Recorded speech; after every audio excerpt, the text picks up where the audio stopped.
അങ്ങനെ അൽഹംദുലില്ലാ നമ്മുടെ യാത്രയിൽ 3-ാം ദിവസമാണ് ഇങ്ങനെ ടെൻ്റ് അടിച്ച് താമസിക്കുന്നതിന് 3-ാം ദിവസം ഉസ്താദ്. ഇപ്പോൾ ടെൻ്റൊക്കെ അടിച്ച് ഇന്നലെ രാത്രി ഇവിടെ വന്ന് ടെൻ്റൊക്കെ അടിച്ച് നോക്കി ഇപ്പോൾ എടുക്കാൻ നിൽക്കുകയാണ്. വാഷ്റൂം ഒക്കെ ഉണ്ടാക്കിയിട്ടുണ്ട്. നോക്കി ഏതായാലും ഇവിടുത്തെ ഒരു ഓവറോൾ ലാൻഡ്സ്കേപ്പ് നോക്കിയേ, അടിപൊളി വ്യൂ ആണ് മാഷാ അല്ലാഹ്. ഇപ്പോൾ 2 ടെൻ്റ് ഉണ്ട് ഇവിടെ. അപ്പോൾ ഇതൊക്കെ ക്ലോസ് ചെയ്യണം. അപ്പോൾ നമ്മൾ ഈ സ്ഥലം നമ്മൾ ഇന്ന് ഹമാമ താഴ്വര പല സ്ഥലങ്ങളും നമ്മൾ താമസിക്കാൻ നോക്കി. അവിടേക്ക് ഈ ചെരലും അതുപോലെ തന്നെ ഈ പാറ കഷ്ണങ്ങളൊക്കെ ഉണ്ട്.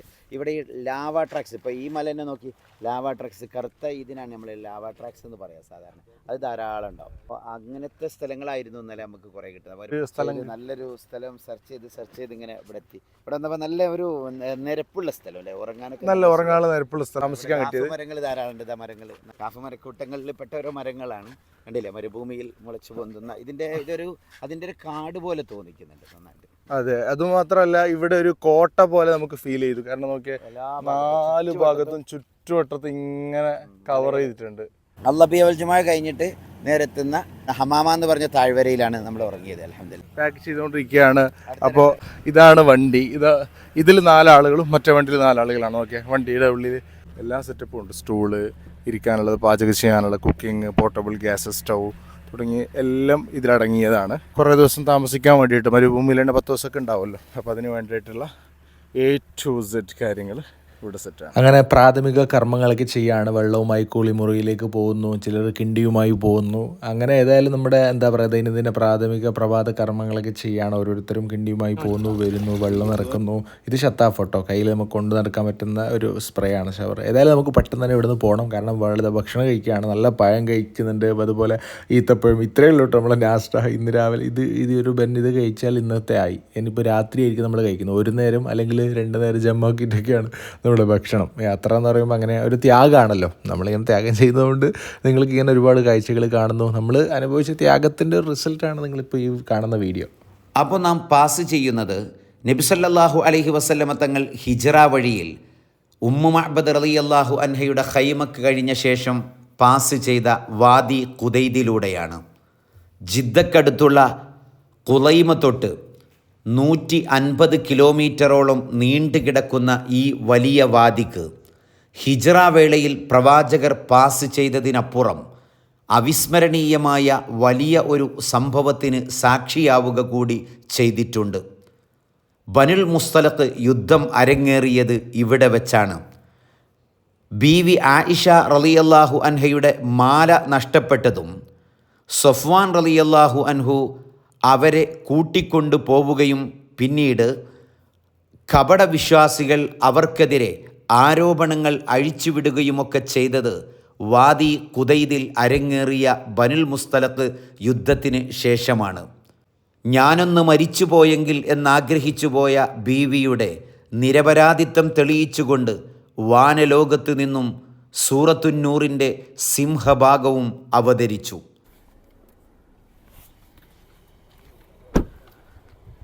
അങ്ങനെ വാദി ഖുദൈദിൽ നിന്നും നബി സല്ലല്ലാഹു അലൈഹി വസല്ലമ തങ്ങൾ നേരെ ഇങ്ങനെ പാസ് ചെയ്യുമ്പോൾ ഹർറത്തുൽ മുഷല്ലൽ അല്ലെങ്കിൽ അൽ ഹർറൽ ഖുദൈദിയ എന്ന് പറഞ്ഞ സ്ഥലം, ആ ബ്ലാക്ക് മല ഉണ്ടല്ലോ, അത് ലാവ ട്രാക്കാണ്. അപ്പോൾ അങ്ങനെ നീണ്ടു കിടക്കുന്ന ആ ഒരു പ്രദേശം നബി സല്ലല്ലാഹു അലൈഹി വസല്ലമ പാസ് ചെയ്തു എന്ന് കാണാം. ഇത് കഴിഞ്ഞ് തൊട്ടടുത്ത പൊസിഷൻ, ആ പൊസിഷനിലാണ് സുറാഖ വരുന്നത്. സുറാഖത്ത് ബിൻ മാലിക്കിൻ്റെ കഥ എല്ലാവർക്കും അറിയാലോ. അത് വരുന്നത് അവിടെ നിന്നാണ്. ഇൻഷാ അല്ലാഹ് അവിടെ എത്തുമ്പോൾ നമുക്ക് കാണിക്കാം. ഇൻഷാ അല്ലാഹ് നേരെ അങ്ങോട്ട് പോകാം. അൽ കുലയ്യ അല്ലേ, അൽ കുലയ്യ എന്നാണ് അടയാളപ്പെടുത്തിയിട്ടുള്ളത്.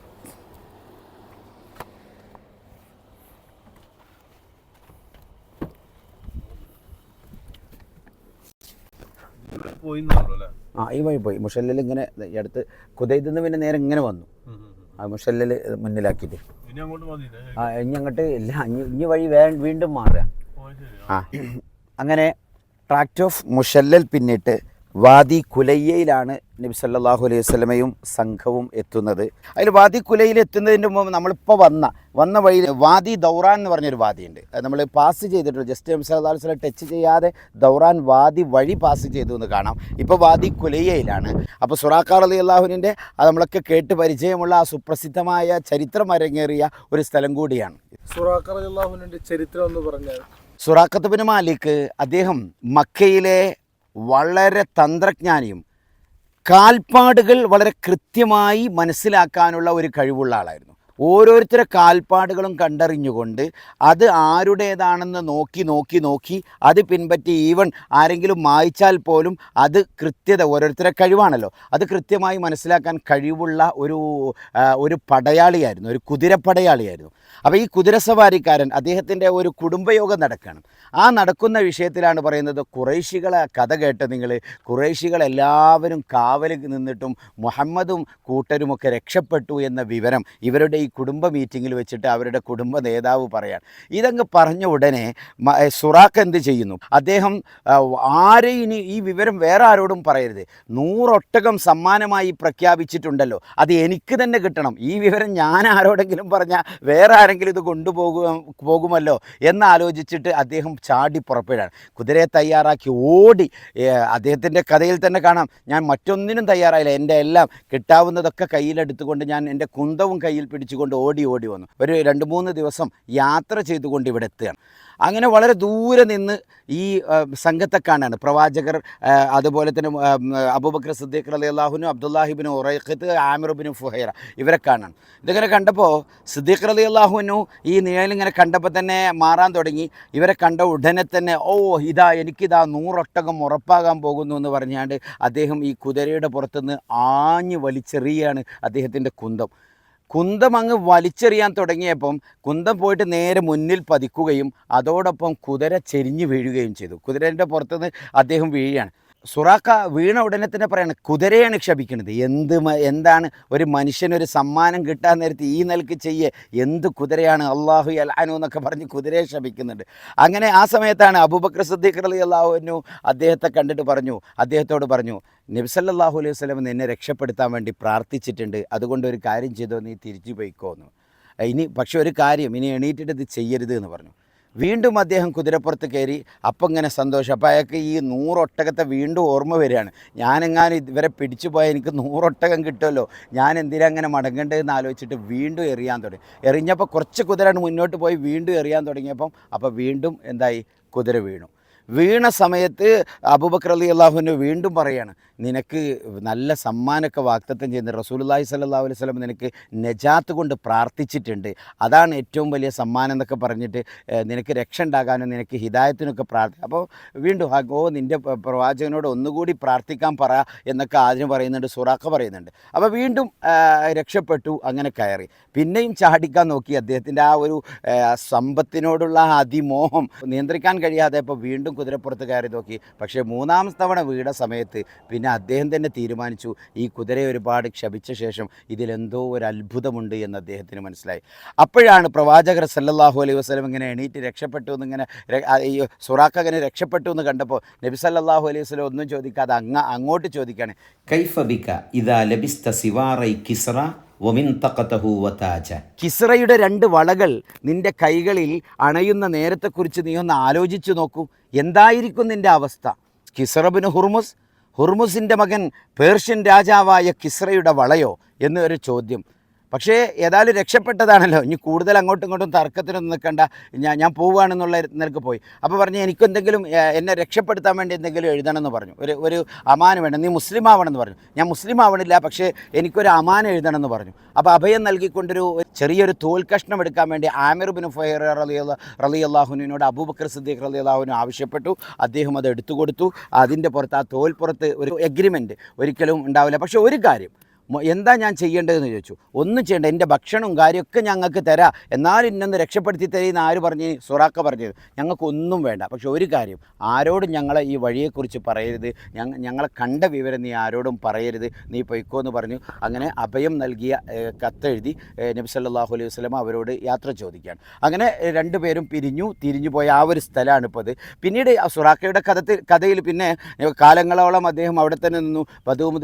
ബനൂ മുദലജ ഗോത്രക്കാരടിയിലൊക്കെ ജീവിക്കുമ്പോൾ ഉള്ളിൻ്റെ ഉള്ളിൽ എപ്പോഴും ഈ ഒരു വിഷയം ഇങ്ങനെ തേട്ടി വരും. അങ്ങനെ റസൂലുള്ളാഹി സ്വല്ലല്ലാഹു അലൈഹി വസല്ലം മക്ക വിജയം നേടി അവിടുന്ന് ഹുനൈനിലേക്ക് ചെന്നപ്പോൾ ഹുനൈനിൻ്റെ ഭാഗത്തേക്ക് ഇദ്ദേഹം ഇങ്ങനെ വരിക. ഇദ്ദേഹം വന്നപ്പോൾ ഒരു അൻസാരി ഇദ്ദേഹത്തെ യുദ്ധം ചെയ്തിട്ട് ഇദ്ദേഹത്തിൻ്റെ പിടിച്ചപ്പോൾ ഇയാൾ പറയാണ്, ലാ എനിക്കെന്നെ പിടിക്കാനുള്ള അധികാരമില്ല, നിങ്ങളുടെ നേതാവ് എനിക്ക് അഭയം നൽകിയിരിക്കുന്നു, ആ കത്താണ് ഇത് എന്ന് പറഞ്ഞിട്ട് അന്ന് കൊടുത്ത ഹിജ്റക്ക് കൊടുത്ത കത്ത് മക്ക വിജയം കഴിഞ്ഞു ഹുനൈൻ യുദ്ധത്തിന് ശേഷം കാണിച്ചു കൊടുക്കുകയാണ്. ഇത് കണ്ടപ്പോൾ ഉടനെ ആരാ ഇത്? കത്ത് വിശ്വസിക്കാൻ ഈ സഹാബിക്ക് സാധിച്ചില്ല, അൻസാരിക്ക് സാധിച്ചില്ല.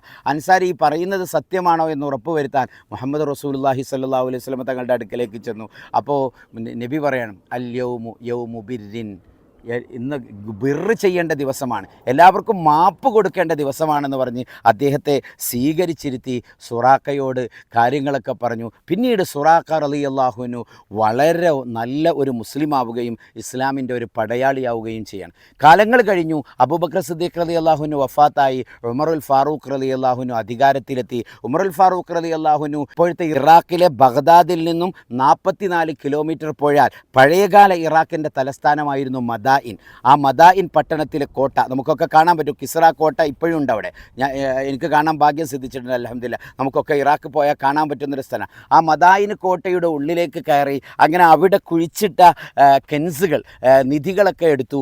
അതൊക്കെ എടുത്തിട്ട് മൊത്തമായിട്ട് മഹാനായ ഉമറുൽ ഫാറൂഖ് റളിയല്ലാഹുവിൻ്റെ അടുക്കലേക്ക് കൊണ്ടുവന്നു. അപ്പോഴാണ് അതിൽ 2 വളകൾ കാണുന്നത്. ഈ വളകൾ കണ്ട സമയത്ത് സുറാഖയെ വിളിച്ചുകൊണ്ട് ഈ വള മഹാനായ ഉമർ റളിയല്ലാഹു അൻഹു അണിയിച്ചു കൊടുത്തു എന്ന് ചരിത്രത്തിൽ കാണാം. അങ്ങനെ മഹാനായ സുറാഖ് റളിയല്ലാഹു അൻഹു പിന്നീട് ഒരുപാട് കാലം ജീവിക്കുകയും ഇസ്ലാമിൻ്റെ ഒരുപാട് കോൺകസ്റ്റുകളിൽ പങ്കാളിയാവുകയും പേർഷ്യ, റോമൻ സാമ്രാജ്യങ്ങളെ കീഴടക്കുന്നതിലൊക്കെ ഏറ്റവും നല്ല ധീരനായ ഒരു പടയാളിയായി മാറുകയും പിന്നീട് അദ്ദേഹം അവിടെ വെച്ച് വഫാത്താവുകയും ചെയ്തു എന്നൊക്കെ ചരിത്രത്തിൽ നമുക്ക് കാണാം. ഏതായാലും സുറാഖ് റളിയല്ലാഹു അൻഹുവിൻ്റെ ഹബീബ് സല്ലല്ലാഹു അലൈഹി വസല്ലം തങ്ങളുടെ കൂടെയൊക്കെ സ്വർഗ്ഗത്തിൽ കടക്കാൻ അള്ളാഹു തൗഫീഖ് നൽകട്ടെ. അപ്പോൾ വാദി കുലയിൽ നിന്നും നബി സല്ലല്ലാഹു അലൈഹി വസല്ലം വീണ്ടും മുന്നോട്ട് നീങ്ങാണ്. ഒരു അറ്റമില്ലാത്ത യാത്രയാണ്. ഇനി ജുഹ്ഫയാണ് അടുത്ത നമ്മളെ സ്ഥലം. ജുഹ്ഫ എന്ന് പറഞ്ഞാൽ നമുക്കറിയാം അതൊരു മീഖാത്ത് കൂടിയാണ്. മക്കക്കാരെ സംബന്ധിച്ചിടത്തോളം വളരെ പ്രധാനപ്പെട്ട സ്ഥലമാണ് ജുഹ്ഫ. ജുഹ്ഫയെക്കുറിച്ചൊക്കെ ഇൻഷാ അല്ലാഹ് അവിടെ എത്തിയ ശേഷം നമുക്ക് സംസാരിക്കാം ഇൻഷാ അല്ലാഹ്. അപ്പോൾ നബി സല്ലല്ലാഹു അലൈഹി വസല്ലം തങ്ങൾ ഹിജ്റയുടെ 2-ാം ദിവസം തങ്ങിയ ജുഹ്ഫ ഭാഗത്താണ് ഇപ്പോൾ നമ്മൾ എത്തിയത്. ഖുറാഉൽ ഖമീമിലാണല്ലോ 1-ാം ദിവസം ഉറങ്ങിയത്, എന്നാൽ 2-ാം ദിവസം ഉറങ്ങിയത് ജുഹ്ഫയിലാണ്. വാദി കുലയിൽ നിന്നും 2 വാദികൾ വീണ്ടും പിന്നിട്ടു. അത് പിന്നിട്ട് നേരെ ജുഹ്ഫയിലാണ് നബി സല്ലല്ലാഹു അലൈഹി വസല്ലം തങ്ങൾ ഹിജ്റ യാത്രാവേളയിൽ എത്തുന്നത്. അപ്പോൾ ഇവിടെ എത്തിയപ്പോൾ അതുവരെ റസൂലിന് ഇങ്ങനെ ഇടയ്ക്കിടയ്ക്കൊരു സങ്കടമുണ്ട്, കരച്ചിലുണ്ട്. എന്താണെന്ന് പറഞ്ഞാൽ മക്കയോട് വിട്ടതിൻ്റെ ആ ഒരു വിഷമവും നാടും വീടും വിടുമ്പോഴും അതുപോലെ പ്രബോധന രംഗത്തുള്ള ഒരു വിഷമം നമ്മൾ പറഞ്ഞല്ലോ. അൽ ഹസ്ബറ ചന്തയുടെ മുമ്പിൽ വെച്ച് നബി സല്ലല്ലാഹു അലൈഹി വസല്ലമ അസ്സലാമു അലൈക യാ ബലദ ഉമ്മി എന്ന് പറഞ്ഞ് സലാം പറഞ്ഞ് കണ്ണീരൊലിപ്പിച്ചു എന്ന് പറഞ്ഞു. അത് ഇടയ്ക്കിടയ്ക്ക് ഇങ്ങനെ റസൂലുള്ളാഹിക്ക് ഉണ്ടായിരുന്നു. ഇവിടെ എത്തിയപ്പോഴാണ് റസൂലുള്ളാഹിനെ സമാധാനിപ്പിച്ച് അള്ളാഹു ഇന്നല്ലദീ ഫറള അലൈക്കൽ ഖുർആൻ ലറാദ്ദുക ഇലാ മആദ്, അതെ നിങ്ങൾക്ക് ഖുർആൻ ഇറക്കിത്തന്ന അള്ളാഹു ഉണ്ടല്ലോ, വീണ്ടും നിങ്ങളെ മക്കയിലേക്ക് തന്നെ തിരിച്ചു കൊണ്ടുപോകുമെന്ന സൂറത്തുൽ ഖസസിലെ 85-ാമത്തെ സൂക്തം അവതരിച്ചത് ഇവിടെ വെച്ചാണ്.